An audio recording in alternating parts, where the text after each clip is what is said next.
такими разгромными результатами побеждали та же Россия, команду Венгрии. Сборная Казахстана показала очень хороший мастер-класс своим гостям из Афганистана. Ну а сейчас Кыргызстан, Монголия, одно из ярких принципиальных противостояний первого соревновательного дня. Тем временем судья матча Акылбек Манкеев, сам в прошлом известный кокпарист, который...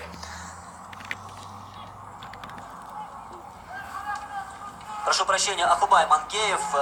Видели мы уже его работу в матче Россия-Венгрия. И сейчас он судит один из самых сложных поединков на сегодняшний день. Кыргызстан-Монголия. Мы знаем, что кыргызы отличаются своим жестким стилем игры. И тяжело против них, конечно же, выступать. До сих пор в памяти у нас противостояние сборной Кыргызстана и Монголии на всемирных играх кочевников. И тогда... счет получился не в нашу пользу, было обидно проиграть, но будем надеяться, что на этом дебютном чемпионате мира сборная Казахстана все-таки покажет свою настоящую силу и на родной земле, на стадионе Казанат в Астане в рамках Экспо 2017 мы сможем победить грозных соперников из Кыргызстана. Рүстем Арсланұлының тақымында Серке, монголиялық спортшы, бірақ екі команданың жігіттері де өте тартысты бәсекені көрсетуде. Серке ойын алаңның сыртына шығып кетті. Қазір 4 қапталдағы төреші дәл осы кездесуде қызмет етуде, және ортадағы төреші Ақылбай Манкеев, халықаралық дәрежедегі төреші. Бұл ойын өзгелерден өзгерек болатын айттық. Өйткені екі команданың күші де мықты. Серік Жеңісбек пен Сұлтанұлы Кубанчтың арасындағы бұл жекпе-жек. Қараңыздаршы, екеуінің де аттары қандай керемет. Жалпы жекпе-жектің жалпы көкпардың аттарын дайындауда қазір таңда Қырғыз мемлекетінің атбегілері шынымен де алға шыққан. Осы Қазақстан Республикасының даңқын көтерген, қазақтың намысын қорғаған лазер дейтін сәйгүлік бар. Қазір таңда әулиеата сапында өнер көрсетеді. Қаншама жыл бойы сары құрлықты таңғалдырып келген, көрген жұрттың барлығы былайша айтқан кезде жарайды. Ой. сәйгүліктердің бірі болатын. Қазір қаттырақ кішкене қағып кеткенін көрдіңіздер. Қандай өте қатты ойын екенін көріп отырмыз. Кәттеген-ай. Серке арауынап, берауынап, кімнің тақымына түсерін өзі білмей жүр. Сол айтпағымыз, құрметті көрермен, қазақтың даңқын шығарған лазерде әулиеатаның сапындағы осы Қырғызстаннан шыққан ат болатын. Дегенмен де біздің елдегі бапкерлердің, оның ішінде Нұрдәулет Момыновтың, Жұлдызхан Тайырбеков сияқты азаматтардың, онымен өнер көрсеткен Құлажан Тоғайбаев, Құрманбек Тұрғанбек сияқты жігіттердің де даңқын көтергені ақиқат. Сонымен міне монголиялық палуан Серкені тақымға басып әрі қарай шабуыл жалғастыруға дайын. Қандай ойын десеңізші, бір-бірімен талас, тартыс, құйын кәдімгі мына жерде.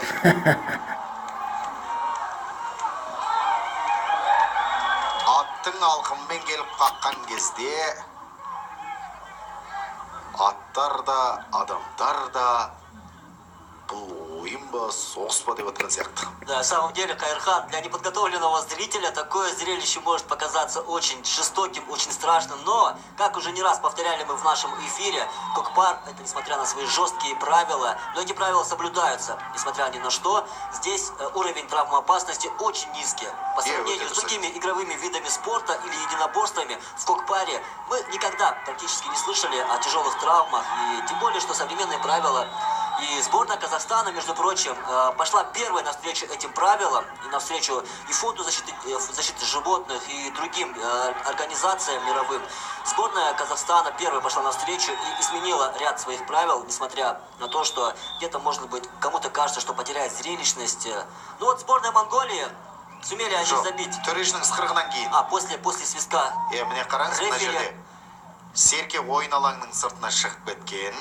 Өздеріңізде көрдіңіздер, қайталап көріністен режиссерлар назарларымызға ұсынды. Және Жанбатыр Бекмұсаевтың өзінің қолындағы жалаушасын көтергенін көрдік. Сол кезде Ақылбай Манкеевтің ысқырығын тыңдамай барып салғанын көріп отырмыз. Қарпбек Ечиев пен Ақбек Бақытбектің арасындағы жекпе-жекте міне қараңыздаршы қандай тартысты бәсеке болды. Бірақ Серке қайтадан ойын алаңның сыртына шығып кетті. Алаңның шаңын аспанға көтерген бұл қандай тартысты ойын деп отырған шығарсыздар, құрметті көрермендер. Бұл тұңғыш рет қазақ жерінде ұйымдастырылған әлем чемпионатының барысындағы бәсекелер. Бүгін өздеріңіздің назарларыңызға ең үздік деген 3 ойынды ұсындық, және бұл 3-ші ойын Урмат Раушанұлы мен Әбжаппар Абуғалидің арасындағы жекпе-жек. Кім бірінші? Сергей Кейр екен. Екеуінің де әд сайласы өте тамаша, бірақ Раушанұлы Урмат Сергейін тақымға басып алды. 9-шы нөмірдегі Қырғыз құрамасының ойыншысы, бірақ шабуылдар қарай жалғастыруға қауқар жетпегенін көрдіңіздер. Серке моңғолиялық спортшының тақымында емес. Серке ойын алаңның сыртында. Ойынның 18-ші минуты аяқталуға жақын. Міне сүт пісірім уақыт лезде өте шықты. Нағыз жігіттердің бәсекесін тамашалап отырсыздар. Қазақ айтады: бөрі қағар жігітті бөркінен танисың дейді. Әрбір бөрік киген азаматтардың баршасы да расымен де керемет ойыншылар екенін көрсетіп отыр. Әбуғали Әбжаппаровтың тақымында Серке. Қазір Серке ойын алаңның сыртына шығып кетуге шақ қалып тұр, алайда төрешінің қызыл жалауы көтерілгенге ұқсайды. Көтеріліп қойыпты. Демек, ортада жекпе-жек сайысы болады деген сөз. Екі команданың жігіттері де жан беріп, жан алып ойын көрсетіп жатырғанын өздеріңізде көріп отырсыздар. Бізге де өте тартысты бәсеке. Дәл осы жерде Серке ойын алаңның сыртына шығып кеткен екен. Сол кезде қапталдағы төрешінің қызыл жалауы көтеріле қалған. Ойынның аяқталуына, яғни бірінші кезеңнің аяқталуына небәрі 20 секунд қана уақыт қалды. Төрешінің ысқырығын күтіп тұрған жанкүйер жоқ, бірақ әрі қарай ойын жалғаса берсе екен деп отырмыз. Десек те бұл ережеге сәйкес әрбір кезең 20 минутқа ұласуы тиісті. Ал қырғыз ағайындар, Айырқалпақты ағайын деп айтамыз, өз мемлекеттерінің ережесіне сәйкес 3 кезең бойынша өнер көрсетеді. Бірінші кезеңнің уақыты аяқталды. Төрешінің ұзақтан шалынған ысқырығы естілді. Демек, бірінші кезең өз мәресіне жетті деген сөз. Және 2-0 есебімен Қырғызстан құрамасының көкпар командасы алда келе жатыр. Ең бастысы, құрметті көрермен, осындай тамаша ойын сыйлаған Моңғолияның құрама командасына да, Қырғыздың құрама командасына да шын жүректен алғысымызды айтамыз. Құрметті көрермен, айыз қанып көру деген осы болса керек-ті. Кыргызстан-Монголия, счет 2-0. Эти 20 минут пролетели как 20 секунд, потому что очень высокий накал борьбы, очень высокая динамика. Все это было на наших глазах. Вот показывают нам режиссеры трансляции. Скажем еще раз спасибо нашим коллегам за эти прекрасные повторы, хайлайтсы. Ну и как вели в этом первом периоде кыргызы, все это останется в нашей памяти. Ну, сборная Монголии на самом деле показывает также высокий класс, потому что уже не раз они участвовали в наших международных турнирах, не раз они были в гостях Казахстана.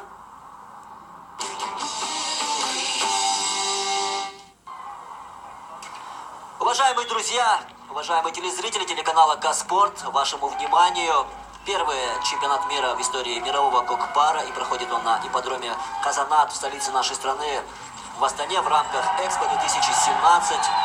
Сейчас сборные Кыргызстана и Монголии определяют сильнейшего в своей группе. Напомню вам еще раз, что 11 команд борются за звание сильнейших, и даже спортсмены из ковбоя из Соединенных Штатов. Мы увидим, конечно же, их игру в нашем эфире. Всего проходят по 6 противостояний в день, и 3 из них самые интересные, самые лучшие мы показываем в эфире телеканала Казспорт. Сегодня мы видели, как Россия победила Венгрию, Казахстан, Афганистан, и сейчас Кыргызстан пытается удержать свою победу, ну и, может быть, увеличить счет в противостоянии с монгольскими кокпаристами.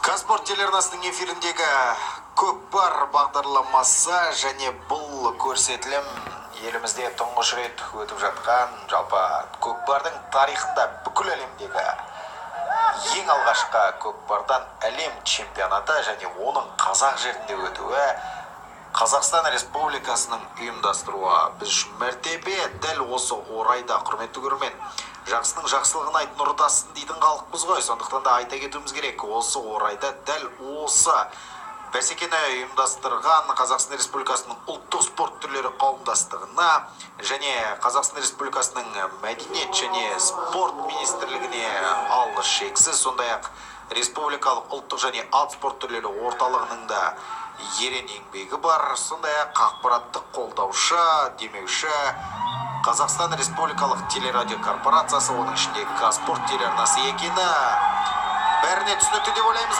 Моңғолияның құрама көкпар командасының шабуылы бұл қалай аяқталар екен? Қараңыздаршы, міне мәреге жақындады. Әттеген-ай!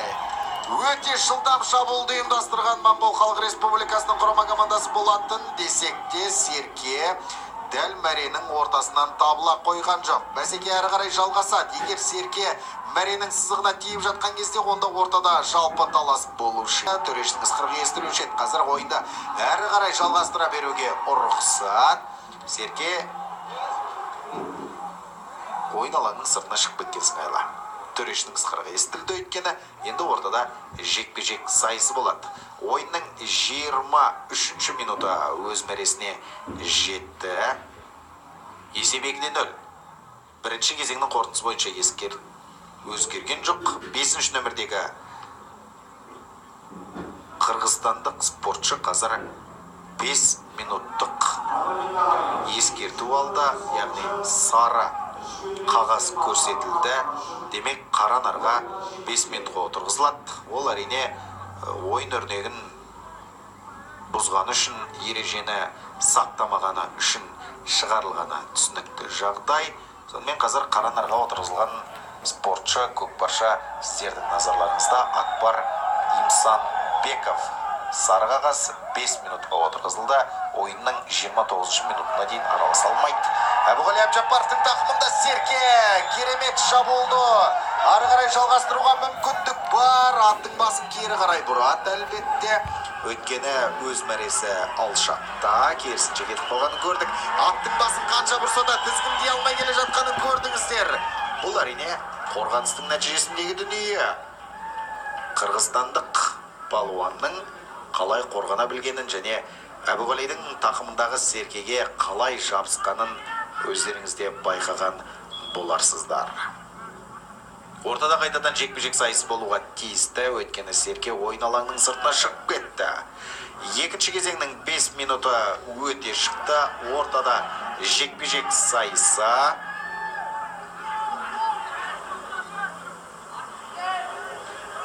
Бір-бірін бағып тұр.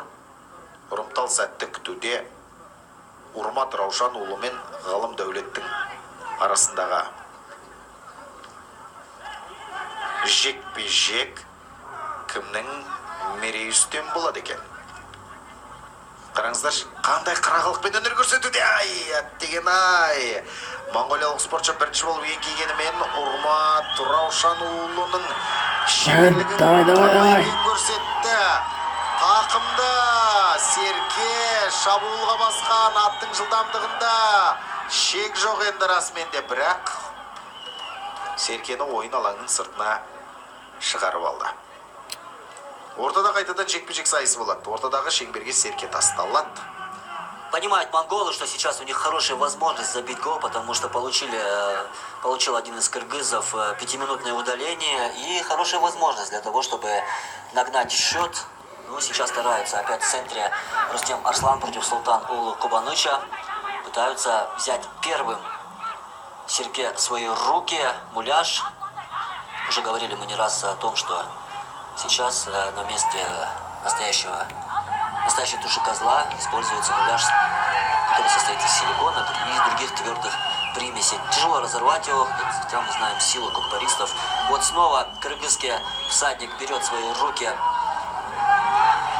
и прижимая ногой. Ну, это самое такое вот наглядное.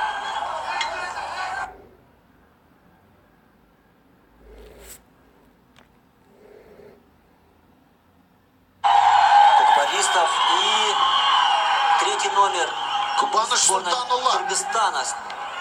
удастся ли нет на самом деле. Тяжело на самом деле попасть, привыкшие к тому, что нужно казандык кидать в серке кыргызские кокпаристы. Они, наверное, сложнее сейчас как говорят, поменять свое мировоззрение, поменять то, что нужно тушу кидать именно в круг, а не в полутораметровую высотой 1,5 метра спортивное сооружение. Ну, здесь, тем более, что увидели мы, что муляж отличается своей прыгучестью, и нужно отдельное искусство для того, чтобы забить гол. Қырғызстан Республикасының құрама көкпар командасының ойыншысы Қаранарға отырғызылған уақыт аяқталуға жақын. Соның өзінде Моңғол Халық Республикасының спортшыларына 3 спортшымен тойтарыс беріп, қандай шабуылдарды ұйымдастырып жатқанын көріп отырмыз. Міне шеберлік, жалпы көкпар командалық ойында тек күш, жүрек қана басты назарда емес, тактикада бұл жерде өте маңызды рөл атқарады. Сондықтан Қырғыз мемлекетінің ойын тәртібі, тактикасы, шеберліктері жолға қойылған. Қырғызстан Республикасының 4-ші ойыншысы ойынға араласуына рұқсат. Қаранардағы шегерілген 5 минут уақыт аяқталды. Қандай тартысты бәсеке? Қырғызстанның бапкерін қараңыздар, шығарға жаны мұрнның ұшына дейін жетіп, барынша өзінің балуандарына қолдау көрсетуде. Батырбек ұлы Ajjara. Азаматсың, азамат. Көзін еспес жылдамдықта. Ajjara. Есепті 3-0-ге жеткізіп кеткен Қырғызстан құрамасының ойыншысы Асқат Батырбекұлы. Керемет қой, құрметті көрермен, керемет. Не деген тартысты бәсеке десеңізші. Аттарының жылдамдығына еді сөз жоқ. Айтылмаса сөздің атасы өледі. Қырғызстанның жалпы көкпар бәсекесіндегі орны әлем халықтарының ішіндегі ерекше екенін атап өткеніміз жөн. Да, в самом деле очень бурно отреагировали на третий гол кыргызские кокпаристы. После длительной паузы удалось им все-таки попасть в этот круг в море. Ну, как уже говорил Кайырхан, на самом деле для кыргызов кокпар также имеет большое значение, практически на уровне религии, как для многих, допустим, для Англии футбол, для Канады хоккей, также для кыргызов кокбары называют они кокпар, и очень сильно развит, очень хорошая школа у них кокпаристов на сегодняшний день. Ну и можно сказать, что очень грозный соперник у нас на этом чемпионате мира. Будем ждать, конечно же, еще много дней до окончания чемпионата мира. Не раз, я думаю, встретится сборная Кыргызстана и Кыргызстана. Ортада жекпе-жек сайысы Урмат Раушанұлы серкен тақымға басты, қазір шабуылға шығуға беттейді, және жеке дара жалғыз өзі шығып кеткені көрдіңіздер. Бұл салым болуға тиісті, және жалғыз өзі келді мәренің үстінде. Монғолиялық спортшы салым болып жатқан серкен жұлып кетуге тырысқанымен де онысынан ештеңе Жарайсың, шықпады. Ойынның 18-ші минутында есепті 4-0-ге жеткізген Урмат Раушанұлы Талас облысының құрамасында өнер көрсетеді. Биылға Қырғызстанның чемпионы. Өздерінің тілдерімен айтқанда көкбөрі. Сол көкбөрінің чемпиондық атағын жеңіп алған Қырғызстанның спорт шебері көкпардан ең талантты ойыншы ғой. Міне екі палуанның арасындағы тартыс. Серкен ар жылқылап, бер жылқылап жүрген сирақтан айырылып қалар ма екен бұл серке? Сақтады Құдай. Ойын алаңның сыртына шығып кетті. Сыртқа шықпағанда бәлкім серке екіге бөлініп қалар ма еді. Екеуі бір-бірінің қолынан жұлып алардай. Қандай тартыспен алма кезек тартысып келе жатыр. Ойынның 34-ші минуты өз мәресіне жетті. Урмат Раушанұлы мен Әбжаппар Әбуғалидің арасындағы жекпе-жек. Тағы да Урмат өзінің шебер ойыншы екенін көрсетті, және астындағы торы қасқасы да үстіндегі палуанға қандай жағдай жасап берді десеңізші. Әбуғали Әбжаппар қолын үзген жоқ әлде серкеден. бірақ командалық әріптестері Қырғызстанның жүйелі қалай ойнау керек екенін көрсетуде. Урмат Раушанұлының тақымында Серке. Урмат Раушанұлы бүгін ерекше есте қалатын ойыншылардың бірі болып тұр. Әрі қарай шабуылды жалғастыруға барын салып жатқанымен де Моңғол Халық Республикасының қорғаушылары да тамаша өнер көрсетуде. Жеке дара шығуға мүмкіндік бар, бірақ дәл қорғанға кеп қадалып қалды ғой енді. Урмат Раушанұлы аттың басын ары бұрып, бері бұрып, қандай қайым атының басы 11-ші нөмірдегі Тыналиев қазір Серкені тақымға басты. Жаңа шабуыл ұйымдастыруға беттейтін болады. Бәсекенің аяқталуына небәрі 5 минут қана уақыт қалды. Есеп 4-0. Қырғызстан Республикасының құрама көкпар командасы алда келе жатыр. Қай жақтан шабуылдасам екен деп тіпті пысқыртта қарап жатқан жоқ сияқты ма қалай өзі? Міне, жаңа шабуыл ұйымдастыруға мүмкіндік бар. 2 қорғаушы, 3 қорғаушы артта қалды. Алда бір-ақ ойыншысы бар. Қырғыз мемлекетінің спортшысына қарама-қарсы өнер көрсететін және қайтадан жетіп алғанын көріп отырсыздар. Серкені тақымға бәліп, тақымға басып әлі жүр Қырғыз шабуылшысы. Аттың алқыммен ар соғып, бер соғып, міне Моңғол Халық Республикасының азаматтары Серкені ойын алаңның сыртына шығарып жүрді. Енді ортада жекпе-жек сайысы болуға тиісті. Міне Қырғызстандық бапкерді сіздердің назарларыңызға көрсетті. Жаншығардай жанкер екені белгілі. Сұлтанұлы Кубаныш пен Қуантай Қайыржанның арасындағы жекпе-жек. Кім бір күн аспанға лақтырады екен? Кімнің қуанышы? Үстем болады. Көрейік. Екеуі де ұрымтал сәтті күтіп тұр. 3 минуттан аз уақыт қалды бәсекенің аяқталуына. Бұл уақытта енді Моңғол Халық Республикасының азаматтары қуып жете алмас түсінікті ғой 4 салында. Десек те мәресі бұл жолы бос қала ма екен? Олжасыз болды деп айта алмаймыз. Бұл көкпардан аман шығудың өзі олжа. Ұлттық спорттың ақсақалы Нәби Бомынов айтпақша. Міне, жанкүйерлер төрешінің әділдігіне риза болып қол шапалақтап отыр. Қайыржан 5 минуттық қаранарға отырғызылды. Яғни ойын соңына дейін алаңға шықпайды деген сөз. Нөмірдегі ойыншы Қайыржан Қуантай төрешінің сары қағазын алды. Яғни еңкейіп жатқан жағына қарай жекпе-жекте аттың екпінімен қаққаны үшін Ақылбай Манкеевтің осындайда әділ төреші екенін анық байқауға болады. Бәсекенің аяқталуына небәрі 1,5 минут қана уақыт қалды. Есеп 4-0.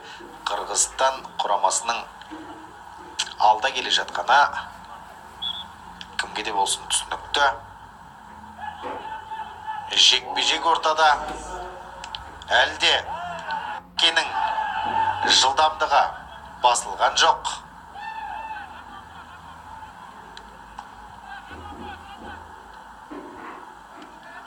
Жекпе-жекте кімнің мерейі үстем болады екен? Көз алмай, тіпті кірпік қақпай тамашалайтын ойын.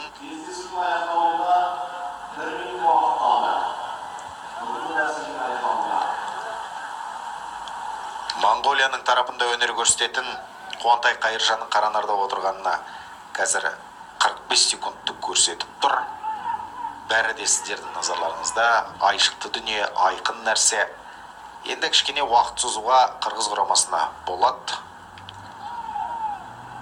Бәсекенің аяқталуына небәрі жарты минут уақыт қалды. Соның өзіне міне Қырғыз құрамасының жігіттері Серкен жерден көтеруге барынша тырысып бақуда. Ақылбай Манкеевтің ысқыруына шақ қалған тұста Серке жерден көтерілді, бірақ қайта құлады. Енді дәл осы жекпе-жектен кейін төрешінің ысқырығы естілетін сыңайлы. Қалай болар екен Қырғыз құрамасының жекпе-жек атымына? Күрең қасқаның қандай шебер екенін көріп отырсыздар. Асықпай Серкен таққа басуға мүмкіндік бар, бірақ бәсекенің аяқталуына небәрі санаулы секундтар ғана қалды. Төрешінің ысқырығы естілуі мүмкін. Әлде шабуылды соңына дейін жеткізер ме екен? Иә, төрешінің ысқырығы естілді. Уақыт осылайша өз мәресіне жетті. Қырғыз мемлекетінен келген жанкүйерлердің қуанышында шек жоқ, қараңыздаршы. Өздерінің қызыл туларын аспанда желбіретіп, жеңістерін алғашқы жеңістерін тойлауда. Әрине, Қазақстан құрамасы мен Қырғызстан құрамасы бұл көкпар бәсекесіндегі ең айтулы, ең мықты командалардың бірі екені айтпаса да түсінікті жағдай ғой. Сондықтан біздің болжам енді ақтық бәсекеде қос команданы күтеміз деп ойлаймыз. Әрине, кім біледі? Да, и в самом деле Каирхан одни из самых ярких, непримиримых соперников на любых турнирах. Это сборная Казахстана и Кыргызстана. Ну а мы хотели бы, пока вот уже есть такая небольшая пауза, выразить благодарность на самом деле тем людям, фанатам национальных видов спорта, которые своими силами, своей любовью ко всему национальному пытаются продвигать кокпар на мировую арену. И несмотря на то, что сейчас эфир телеканала Каспорт насыщен спортивными событиями, это и Универсиада 2017, это и чемпионаты мира по борьбе, по боксу, по дзюдо. Любой кокпар занимает свое достойное место в эфире телеканала Каспорт. И за это только спасибо всем тем, кто любит и занимается этим видом спорта. Құрметті көрермен, өздеріңізбен Каспорт телеарнасының эфирінде ертең қайта қауышатын боламыз. Сондықтан амандықта тілдескенше дейміз.